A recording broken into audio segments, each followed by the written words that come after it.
I'm Steve Assie, Head of Canada for Thomson Reuters. I'm joined today by Rob Morris, Chief Operating Officer of BLG.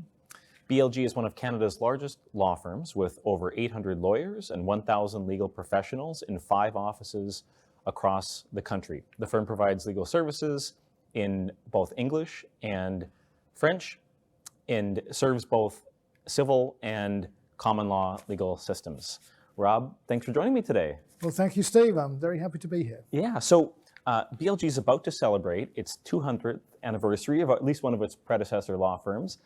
It's an exciting time, and I know here at BLG you're now looking to the future. How do you see the legal services landscape changing? Well, I think, we've been changing and transforming for, I guess, 8 years now. I mean, since I came here, we haven't stopped investing and transforming the firm, whether it's how we deliver our services, whether it's evolving our technology. And so way before the pandemic, we were investing, in terms of building a foundation. And I remember going to a conference, I think, with all our partners back in 2016, and we were, the whole theme was around the disruption of AI and artificial intelligence and machine learning and all that kind of stuff. And so we really started taking it seriously. We knew that had hit the other industries like the medical industries and other industries, but it hadn't quite hit legal. And so we started to say, well, if we're going to be ahead of that, we need to be prepared and start investing in the foundation of the firm. So we started investing heavily in technology, fixing some of our legacy, moving to best-in-class systems, moving to the cloud in a real way. Really focusing on security and making sure everything is secure, and then really trying to drive that digital way of working, amongst our workforce. And so we've been at this for some period of time. Now we're really focusing on data and digital and the legal tech and more of these sort of AI tools now. But I think we're in a really, really strong position to leverage that, given the foundation that we built in the firm. So I'm pretty excited. I'm actually excited for the future as opposed to being fearful of it. Yeah. And what do you think this means for how law firms serve their clients in the future and what they'll be able to do?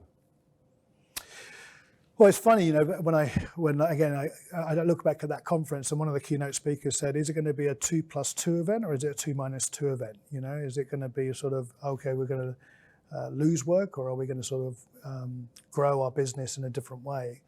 And if you look at how sort of the medical industry has pivoted with technology and stuff, they've actually grown. And I see the same for legal. I really see us, if we get our arms around it and don't be afraid of it, and really integrate it into our service delivery and the client experience, I think the clients are going to value that. What about virtual or in-person delivery of legal services? How do you think that will evolve? I mean, we have been operating fine in a virtual world during the pandemic. What do you think the law firm of the future looks like? Yeah, well, we've done a lot of work actually.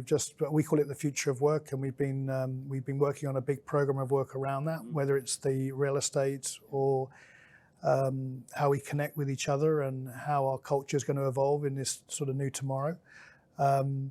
I think, the way we're looking at it a little bit is it's not whether you're working from home or you're working in the office. It's how you're servicing, whether it's how our support staff are servicing the lawyers or how our lawyers are servicing, the clients. It can be done really well remotely. We've proven that, and it can be done well in person. I think you've just got to choose the right approach for the right client, for the right lawyer, and what the right way of giving that service is. So I think we're looking at more of, it's all about how the service is delivered. If you start to see a degradation of service because you're working remotely, then that clearly is an issue, and you've got to address it. And I think that's how we're looking at the whole sort of paradigm of remote working, as opposed to we want everybody back 5 days a week and go back to the pre-pandemic days.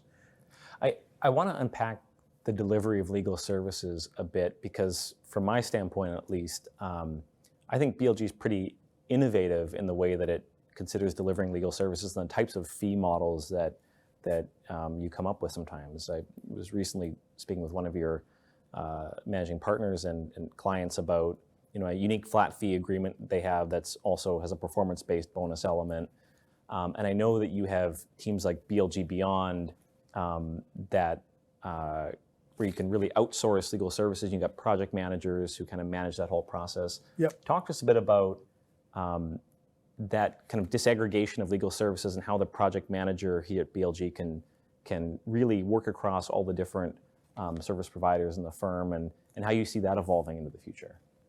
Yeah, I mean, we've done a lot of work on that one, and it's not like it's a new concept. You know, law firms have been looking at sort of legal project management for a number of years. I think the biggest challenge has been, you know, how do you integrate it into the practice groups? You know, how does it become, you know, integral? And if you look at any other industry, like when I deal with suppliers and we do projects, the project manager is an integral part of the whole service delivery. You wouldn't even dream of doing a house project or a technology project without the project manager.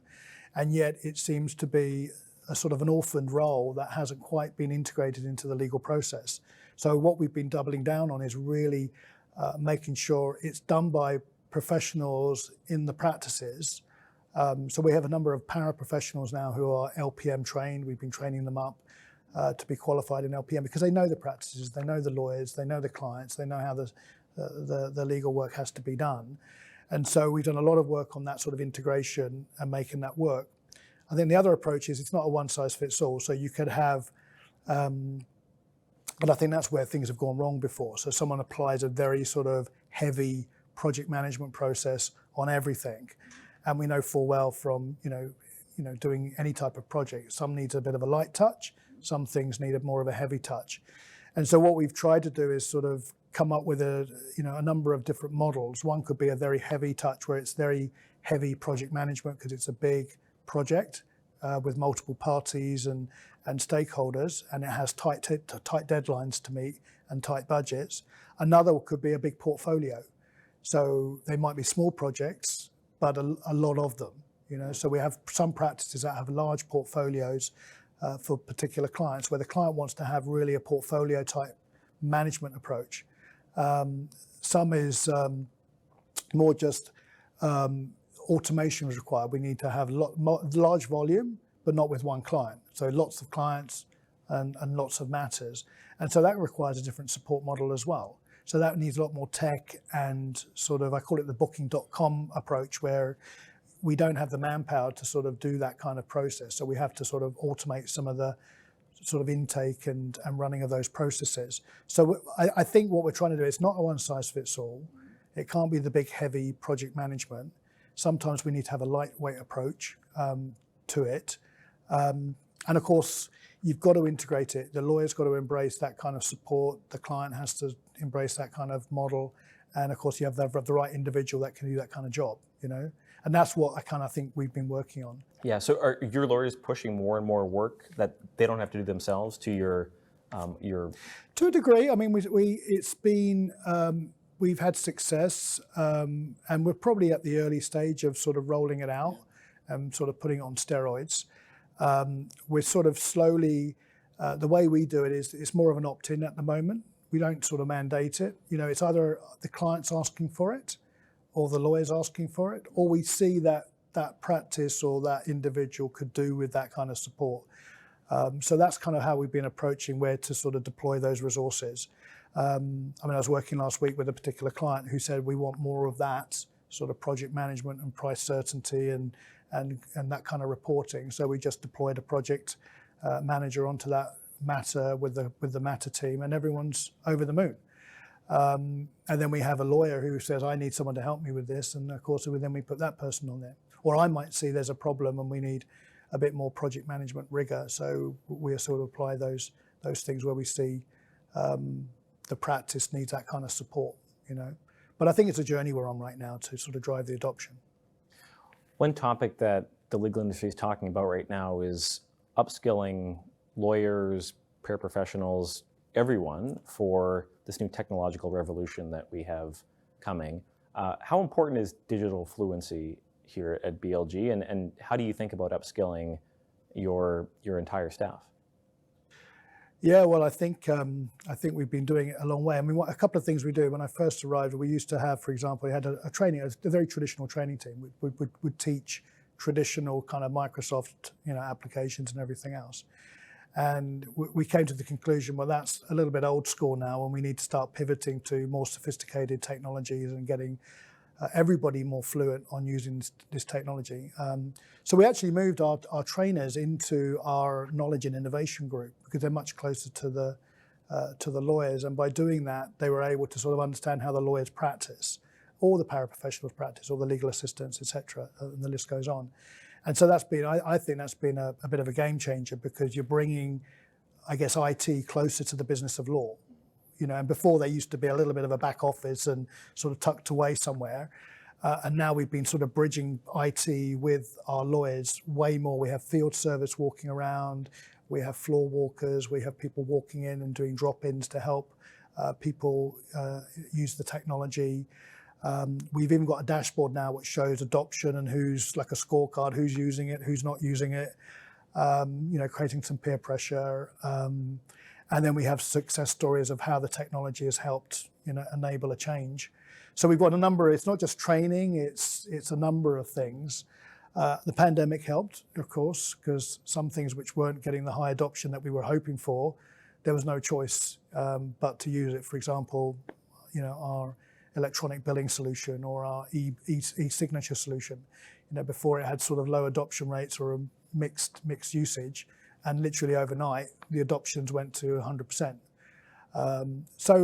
But we've got a really good training program. It's got all sorts of accreditations. It's won awards, and a change management team that goes out and really drives, I guess, the change without people knowing that they're being made to change, if you will. Well, I mean, what I love about that is you're doing the training, but then you're actually measuring too to make sure the training is landing and that it's having an effect.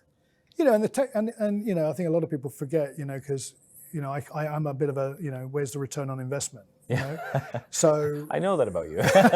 So I keep, the software costs keep going up and everything else, and we're sort of saying, are we seeing the value? Yep. Are the clients seeing value? Are the lawyers seeing value? And we are. Yeah. Our biggest challenges, I think, has been to date is getting rid of the legacy. So it only takes one person not to stop using something, and we have to keep the server in place. So I think one of the things we've been driving now is, I guess, two things. We've been sort of pushing to get rid of the legacy, and so that we can focus on evolving, the leading edge systems. And the second, it's a bit like driving a car. Are we getting the most out of the product? Yeah. It's like most things. You sort of go and buy a, a washing machine, and you just use the one program, whereas we're trying to get everybody to use every single program, that someone's designed to get the best value out of the product. And I think that's been an interesting learning curve. So we'll say, right, okay, you can do the first program. Now we're going to introduce the other modules and the other features of this product to get more value. So I think that's been quite fun as well, making sure we can drive this thing properly, How do you see the workforce here at BLG shifting, like the non-lawyer workforce, the additional staff, and then how are you preparing for generative AI within the firm? Yeah, so the good news is that we've already started, it's budget season now for us, so we just started to put the budgets together for 2024. And, we've been working with, for example, we have a whole sort of task force with a number of lawyers, some support staff, really looking at what's it going to take to get us to the promised land in terms of truly making a difference with generative AI and stuff. And one of the things that will come out is like we're going to need some investment in this whole area. Like we don't have people who were doing this, so we need to sort of find them. So we have carved out quite a significant amount of money to invest in this. Both to improve the client experience and get value out of. So you actually already set aside budget to kind of lean into generative AI, and that's great. Yeah. So we're not sure how we spend it. We're still figuring that out. Is it people? Is it the technology itself? We've been, like I said earlier, we've been looking at a number of products. So of course there's a cost associated with that we need to budget for. We need people to be able to support these products. There's the data management that I mentioned, that we need to really double down on the data management and clean up our data, which takes time. And then it's like working with the lawyers as well, which is how can we develop really nice solutions. So developing products ourselves that we can use, or maybe even sell, who knows. So that's kind of where we are with the investment. So that we've got real money and dollars to invest in this area. Can you actually work with clients on that? Like actually, would you consider co-creating with clients? Yeah, oh, definitely. I mean, that's one of our goals. I wish we could do more of that. We do have a whole innovation team. We have BLG Beyond. We have a consultancy arm as well. And so we want to work with clients, to sort of come up with solutions. And it's not just us and the client. We'd work with our suppliers as well, where we can bring sort of solutions. Mostly legal solutions, you'd think, but that's what we'd love to get more into. In solving their problems as well as our own problems. You mentioned BLG Beyond, so that's your alternative legal service provider. How do they fit into all of this? So there's 2 or 3 roles, I think, in Beyond. There's the, can we co-create with clients and build solutions, which is great. Clients are also looking at this themselves, so can we consult with the clients, and if they need to transform or modernize or whatever it may be for their own in-house legal departments, we can support them on that because we're going through the same journey. And so we should be sharing that knowledge and working with them. So some of them have come to us and said, can you help us? And the third, which is our own service delivery, we've got the normal ALSP range of services, and every one of them is now being looked at of where can generative AI, fit into that workflow. And we've already introduced some already. Yeah, I see the service delivery, the helping the clients, and then the co-creation with the clients as well, those 3 things. Where do you see suppliers fitting into this? Are you planning to kind of go it alone in this generative AI journey, or are you working with other suppliers and really engaging with the vendor ecosystem? Yeah, so we've got a really good, we've had really good, the Thomson Reuters relationship is a good example of that, Steve. Teed you up there. Yeah, nicely, thanks Steve. Well, you're a big supplier of ours, and we're also a big client of yours, and I love that relationship. And like when we met up last week, and we had a proper strategic review and discussion, and figured out how can we sort of work together with each other and complement each other. And we've got a number of sides. So we've got the usual favorite suppliers that are working with us, that we spend money with, and they spend money with us on legal services. And a number of them are part of, we call it our ecosystem. So we've built this ecosystem, and we've mapped them out of where can they be deployed.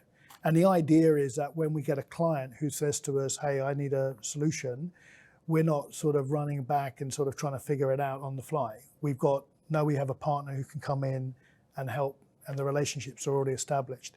So we've got a number of those kind of best friends, if you will, across Canada and also internationally. We've got a few in across the globe, including some of our best friends, other law firms that we work with.